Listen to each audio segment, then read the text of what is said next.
السلام علیکم ورحمۃ اللہ وبرکاتہ۔ یہ ایک تصویر سوشل میڈیا پر کافی وائرل ہے اور یہ اس سے پہلے بھی وائرل ہو چکی ہے۔ اس کی حقیقت کیا ہے؟ کون ہے یہ بزرگ آدمی؟ کون ہے یہ شخص؟ اور کیا ہے اس تصویر کے پیچھے کا راز؟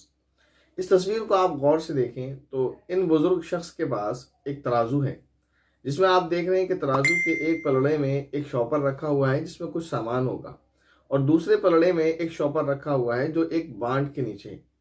تو اس سے یہ معلوم ہوا کہ یہ کچھ تول رہے ہیں، کیونکہ ایک شاپر میں ایک پلڑے میں بانٹ ہے اور ایک پلڑے میں جو ہے شاپر رکھا ہوا ہے، اس میں کوئی چیز ہے۔ لیکن اس شاپر کے یعنی بانٹ کے نیچے کیوں شاپر رکھا ہوا ہے؟ اس کا کیا مسئلہ ہے؟ کیا وجہ ہے انہوں نے ایسا کیا ہے؟ یہ ایک کرانہ اسٹور کے مالک ہیں، اور ان سے کسی نے یہ سوال کیا کہ چچا آپ اس طرح کیوں کرتے ہیں کہ آپ سے کوئی سامان لینے کے لیے آتا ہے تو آپ اس کو سامان دیتے ہیں، لیکن آپ کے بانٹ کے نیچے ایک شاپر رکھا ہوا ہوتا ہے، اس کی کیا وجہ ہے؟ آپ ایسا کیوں کرتے ہیں؟ شاپر کیوں رکھتے ہیں؟ تو انہوں نے اس کا جواب یہ دیا کہ جب مجھ سے کوئی چیز لینے کے لیے آتا ہے، مثلا کوئی میرے پاس آیا اور اس نے مجھ سے کہا کہ آدھا کلو دال دے دیجئے، تو میں اس کو دال تول کر دیتا ہوں۔ آدھا کلو کا بانٹ یہاں رکھا ہوا ہے اور دال میں نے اس کو تول کر دے دی۔ تو دال جب میں تول رہا ہوتا ہوں تو وہ ایک شاپر میں تولتا ہوں۔ اگر میں اس طرف ایک شاپر نہ رکھوں بانٹ کی سائڈ میں، تو یہ جو شاپر ہے جس میں دال رکھی ہوئی ہے، یہ بانٹ کے آدھا کلو کے وزن میں ساتھ میں جائے گا، یعنی دال کی قیمت میں ساتھ میں جائے گا، اور میں دال بیچ رہا ہوں، شاپر نہیں بیچ رہا ہوں۔ تو اس لیے دال کا وزن پورا برابر آدھا کلو ہی رہے، کیونکہ اس نے مجھے آدھا کلو کے پیسے دیے اور وہ مجھ سے آدھا کلو ہی دال خرید رہا ہے۔ میں اس شاپر کے بدلے میں، جہاں میں دال رکھ رہا ہوں، اس کے بدلے میں ایک شاپر میں بانٹ کے نیچے رکھتا ہوں تاکہ وزن برابر ہو جائے۔ ادھر بھی ایک شاپر اور ادھر بھی ایک شاپر، اور یہاں بانٹ کے آدھا کلو کے وزن کے بدلے میں پوری اس کو دال مل جائے۔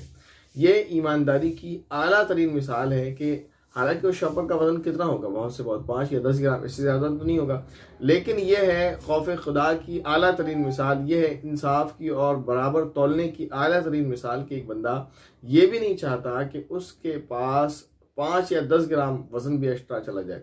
لیکن مارکیٹ میں آپ ایک حال دیکھ رہے ہیں، خاص طور پر ہمارے مٹھائی والوں کا، ان کے مٹھائی کے ڈبے جو ہیں، آدھا کلو 1 کلو کا ڈبہ، اس میں وہ کاغذ کے پٹھے اتنے موٹے ڈبے ہوتے ہیں، اور وہ مٹھائی کے ریٹ میں تول رہے ہوتے ہیں 1000 روپے کلو، 1500 روپے کلو، 2000 روپے کلو مٹھائی کی قیمت ہے، اس کے ساتھ وہ ڈبے تولے جا رہے ہوتے ہیں، اور جس کا وزن 50 سے 100 گرام تک ہوتا ہے۔ تو وہ یہ حال چل رہا ہے۔ تو اب دونوں طرح کے لوگ ہیں۔ ایک وہ لوگ ہیں جو اپنی مٹھائی اور چیزوں کے یعنی قیمت کے بدلے میں ان ڈبوں کو سیل کر رہے ہیں، اور وہ یہ سمجھ رہے ہیں کہ ہم عقل مند ہیں، ہم پیسے اس طرح زیادہ بنا لیں گے۔ ایک طرف وہ ہیں جو شاپر کے بدلے میں ایک شاپر رکھتے ہیں، اور وہ یہ سمجھتے ہیں کہ یہی صحیح طریقہ ہے، اور ایک شاپر بھی اگر ہم نہیں رکھیں گے اور اس کے بدلے میں اگر ہم نے یعنی اتنا بھی ہم نے وزن اگر کم کر لیا تو یہ ہمارے لیے غلط ہے اور ناجائز ہے۔ تو دونوں اپنے اپنے نظریے، لیکن حقیقت بات یہی ہے کہ اگر آپ واقعی یہ چاہتے ہیں کہ آپ اللہ تعالیٰ کی نظروں میں سرخرو ہو جائیں اور کامیاب ہو جائیں، تو آپ کو یہ چاہیے کہ آپ مٹھائی کے بدلے میں مٹھائی دیں۔ اگرچہ آپ جو ڈبہ ہے مٹھائی کا، اس کے پیسے آپ الگ سے لے لیں، آپ کا ڈبہ ہے ٹھیک ہے، کیونکہ آپ نے اس کو لگایا ہے، اس کی قیمت ہے، اس لیے آپ کے مٹھائی سیو رکھیں، آپ اس کے پیسے ایکسٹرا لے سکتے ہیں کہ ڈبہ چارج جتنے روپے بھی آپ لینا چاہیں، جو بھی آپ کو ڈبہ وہ پڑتا ہے، تو آپ اس کا چارج رکھ لیں، یا صاف کسٹمر سے کہیں کہ مٹھائی کی ریٹ یہ ہے، اگر آپ ڈبے میں پیک لیں گے تو پھر وہ ڈبہ چارج ایکسٹرا اتنا لگے گا۔ تو اس طرح بھی آپ کو کسٹمر ڈبے کے پیسے دے کر جائے گا، تو اس طرح کرنے کی آپ کو ضرورت نہیں ہے۔ امید ہے یہ بات آپ کو سمجھ آئی ہوگی۔ بہرحال یہ کہ ضروری نہیں ہے کہ یہ اب آپ یہ سوچیں کہ نہ تو میری مٹھائی کی دکان ہے، نہ میں حلوائی ہوں، نہ میرا کرانہ اسٹور ہے، تو میں کیا کروں گا اس ویڈیو کو سن کر۔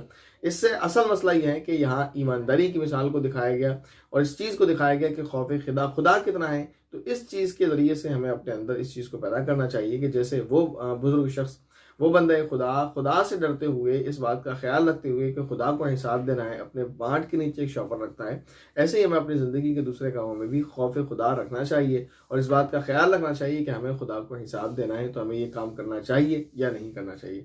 تو سوچ اور سمجھ کے ساتھ ہمیں اپنی زندگی کے فیصلے لینے ہیں، کیونکہ ہمیں آگے چل کر اللہ رب العزت کو حساب دینا ہے۔ امید ہے یہ بات آپ کو اچھے سے سمجھ آ گئی ہوگی۔ آپ سے درخواست یہ ہے کہ کوشش یہ کریں، دعا بھی کریں کہ اللہ تعالیٰ ہم تمام ہی کو، مجھے بھی، آپ کو، اور تمام ہی کو صراط مستقیم پر چلنے کی توفیق نصیب فرمائے، اور ان باتوں سے، ان بری چیزوں سے بچنے کی توفیق نصیب فرمائے جو چیزیں اللہ کی نظر میں بری ہیں اور جن سے اللہ رب العزت ناراض ہوتے ہیں۔ السلام علیکم ورحمۃ اللہ وبرکاتہ۔